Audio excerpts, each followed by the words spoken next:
Ever wondered how physical damage actually works in Dark and Darker? You might have a rough idea. True damage is flat, physical power boosts your damage. But when it comes to physical power bonus, armor penetration, PDR, things start to get messy. So let's nerd the fuck out and clear it up. Let's start by opening the stats and looking at physical power. We have two stats here, physical power and physical damage bonus to give us physical power bonus. 1 strength equals 1 physical power. Fighters have 15, which is what you need to hit 0%. That means if you have a common grade longsword with 41 weapon damage, when you hit someone in the chest with 0% PDR, it will hit 41 damage.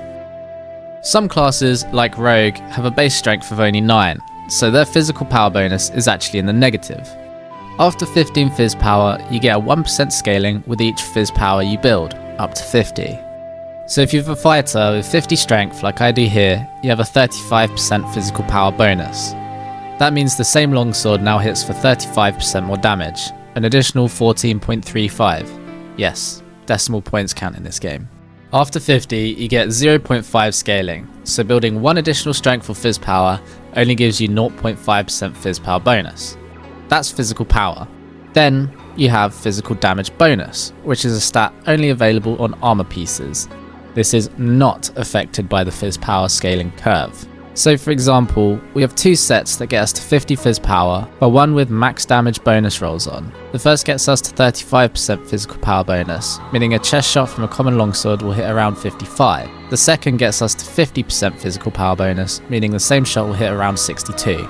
Strength and physical power is more efficient to build when you have under 15 of it, but generally it's more efficient to build physical damage bonus, as phys power can only roll up to 3, or 3%, whereas physical damage bonus can roll up to 4.5 on chest and legs. So if you have an arena set with high strength or phys power, you might want to check you're not being wasteful with your stats. What fucking... So we know how phys power works. What about additional versus true? The difference between these two lies in the damage calculation.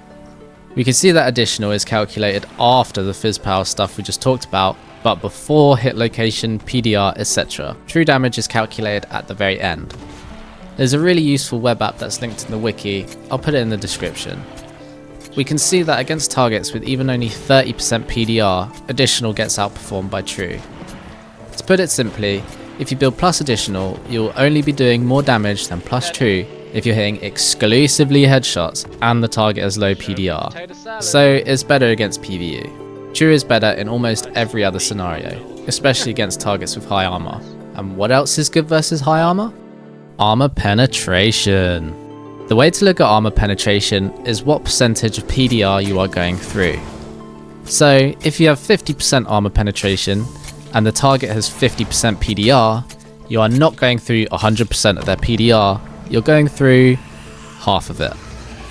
Imagine you hit 50 damage on a chest shot against 0% PDR, you hit for 50 damage. Now imagine they have 50% PDR, you hit for 25. Now, if you have 50% armor penetration, you're hitting through half of their 50%, meaning you'll hit for 37.5, like they have 25% PDR. Notice how I said PDR a lot and not armor. There's a reason. It's stupid, but armor penetration should really be called physical damage reduction.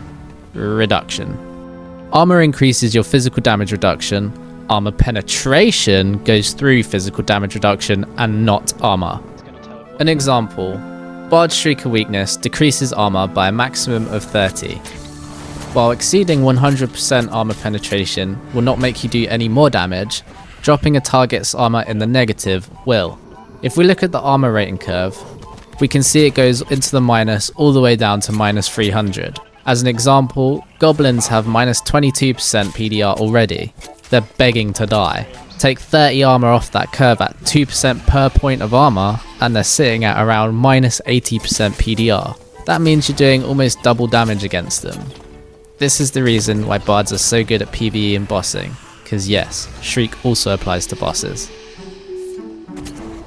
Armor pen's viability is dictated by what your target is wearing, but what about where they are being hit?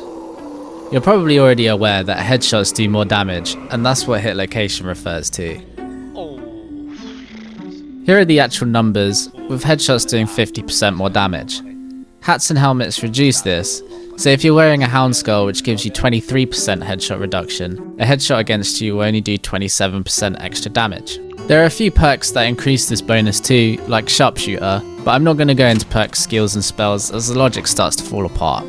Like, Blow of Corruption benefits from hit location bonus, as does Ignite and the dot from Ignite. Rogue's Poison Weapon and Cleric's Smite do not, so yeah, there's that. Now we've gone through where they're being hit, let's look at what they're being hit with.